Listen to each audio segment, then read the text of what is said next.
You are listening to the audio production of Geared for Life, Making the Shift into Your Full Potential by Bryce, published by Dexterity Nashville. This book is read by the author. Dedication. For Mackenzie, who's the only proof I've ever needed that God must have a plan for my life. Warm up. Life is hard. It's even harder when you're stupid. By John Wayne. I was traveling late one night from my North Carolina home to my family's race shop in Kentucky. I had made the 6-hour trip at least 10 times that year in my 2001 Mustang with the 5-speed manual transmission, but this trip was different. I was trying out a shorter route through the mountains of Virginia in the middle of the night. How stupid. Around 1 a.m. it started to rain, then fog set in. My phone lost all cell service, causing my GPS to quit working, so I was completely lost. I was okay until I looked down at my dashboard and saw that I had less than a quarter of a tank of gas.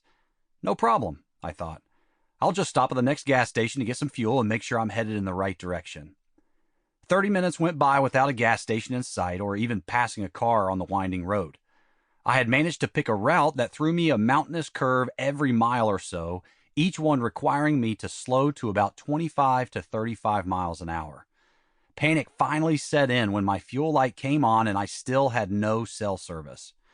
My left knuckles had turned white from my tight grip on the steering wheel, plus my right elbow was starting to ache from my constant shifting of the manual transmission into higher gears on the straightaways and then back down to first or second gear at the mouth of every curve.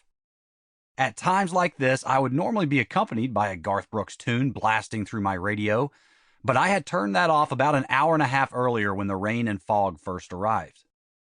The more disoriented I became, the slower I drove. Any slower and I would be creeping. Each mile slowly chipped away at my optimism that I would avoid being stranded overnight with near-freezing temps outside. At that point, I was no longer concerned about making it to my destination. I was hyper-focused on every shift of the transmission, every curve in the road, and vigilantly scanning the tree line for any sort of gas station sign that might be hiding. After another 90 minutes of dread-filled concentration, I finally saw a gas station as I came around a curve. I threw the transmission into neutral, coasted until I rolled into the parking lot, and crawled to a stop at the pump.